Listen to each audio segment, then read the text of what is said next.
तो हम लोग अनुपात, जिसे इंग्लिश में रेशियो कहते हैं, तथा समानुपात, जिसे प्रोपोर्शनल कहते हैं, को समझते हैं। अगर ए और बी ऐसे लिखा है तो हम ये कह सकते हैं कि ए और बी किस में है? अनुपात में है, रेशियो में है। इसको लिखने का एक और तरीका होता है A ratio B, A ratio B. तो मैथ में अनुपात को लिखने का यह तरीका होता है, दो संख्याओं के बीच में हम ऐसे दो बिंदु लगा देंगे तो वो क्या हो जाएगा? अनुपात में होगा। अब हम लोग समानुपात यानी प्रोपोर्शनल समझ लेते हैं होता क्या है। देखिए, जैसे एक नंबर है ए अनुपात बी, एक संख्या है ए, दूसरी संख्या है बी, ये आपस में क्या है? अनुपात में है। अगर ये बराबर हो गए किसी संख्या सी तथा डी, एक संख्या ए बी ये अनुपात में है, सी डी ये अनुपात में है, एक अनुपात ये है, एक अनुपात ये है, अगर ये दोनों अनुपात रेशियो आपस में बराबर होंगे तो ये समानुपात कहलाएंगे। क्या कहलाएंगे? समानुपात कहलाएंगे। यही बात है। अभी मैंने आपको बताया अगर दो नंबर रेशियो में है तो उसको हम लोग कैसे लिख सकते हैं? ऐसे लिख सकते हैं। समानुपात को लिखने का तरीका होता है मैथ में, इसमें हम लोग दो बिंदु की जगह चार बिंदु लगाएंगे, ऐसे लिख दिया और फिर हमने सी रेशियो डी लिख दिया। तो इसका मतलब क्या हो गया? ये ए बी जो रेशियो है वो सी डी के साथ क्या है? समानुपात में है। अब इसको लिखने का एक और तरीका होता है, इसका हम लोग क्रॉस मल्टीप्लीकेशन कर देंगे तो यहां से क्या आ जाएगा? A into D equal to B into C. इसको लिखने का एक और तरीका होता है। इसका मतलब ये ऐसे, इसका मल्टीप्लाई इससे, इसका मल्टीप्लाई इससे। आ गया समझ में? अब इसी समानुपात की वजह से हम लोग प्रथमानुपात, मध्यानुपात, तृतीयानुपात तथा चतुर्थानुपात का सूत्र निकालेंगे ट्रिक से। यह केवल एक ट्रिक है, याद रखिएगा। अब इसी समानुपात के सूत्र की मदद से हम लोग मध्यानुपात का सूत्र ट्रिक से निकालेंगे, प्रथमानुपात का सूत्र ट्रिक से निकालेंगे, तृतीयानुपात का सूत्र ट्रिक से निकालेंगे और चतुर्थानुपात का सूत्र ट्रिक से निकालेंगे। देखिए कैसे।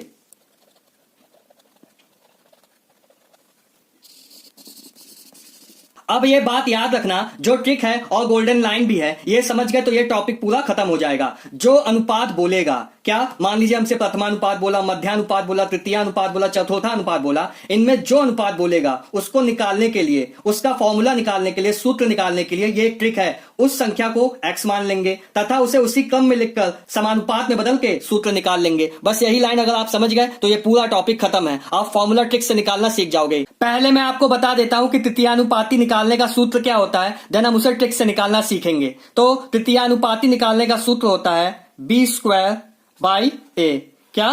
बी स्क्वायर बाई ए। तो चलिए हम लोग तृतीयानुपाती का क्या कर लेते हैं? संधि विच्छेद करते हैं।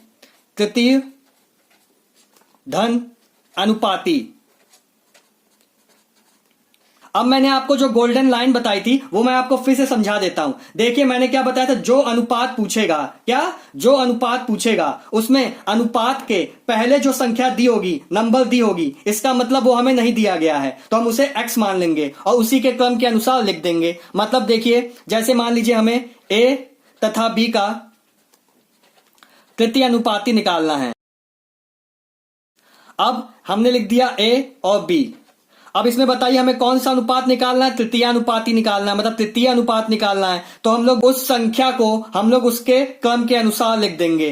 a पहले नंबर पे है, b दूसरे नंबर पे है, हमें निकालना तृतीय अनुपात है तो हम लोग जो तृतीय नंबर होगा, थर्ड नंबर होगा, उसे हम लोग x मान लेंगे। आया समझ में? अब इसमें हम लोग क्या करेंगे? समानुपात का नियम लगा देंगे। इसमें क्या होता है? a अनुपात b समानुपात होगा किसके? b अनुपात x के। इसको हम लोग a अनुपात b लिख देंगे इक्वल टू किसके हो जाएगा? b अनुपात x के। यहां से x की वैल्यू क्या आ जाएगी? b स्क्वायर बाई a आ जाएगी। यही हमारा क्या होता है? तृतीयानुपात निकालने का सूत्र होता है, फॉर्मूला होता है।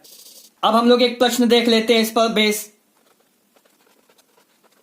तो प्रश्न है हमारा 18 तथा 6 का तृतीयानुपाती निकालिए। तो सॉल्यूशन होगा, हमें जो पहले नंबर दिया उसे a लेट कर लेंगे, a मान लेंगे, जो बाद में दिया उसे b मान लेंगे। अब हमारा तृतीयानुपाती निकालने का सूत्र क्या होता है? बी स्क्वायर बाई ए। क्या होता है? बी स्क्वायर बाई ए। तो b की जगह हम लोग 6 रख देंगे अपॉन a की जगह 18 रख देंगे। तो 6 का स्क्वायर क्या होता है? 36। ये हो गया 18, तो क्या आ गया? 2। तो हमारा 18 तथा 6 का तृतीयानुपाती क्या हो गया? 2 हो गया। तो स्टूडेंट्स, अगर आपको वीडियो अच्छा लगा हो या कुछ नया सीखने को मिला हो तो चैनल को सब्सक्राइब कीजिएगा, वीडियो को लाइक कीजिएगा। Thank you.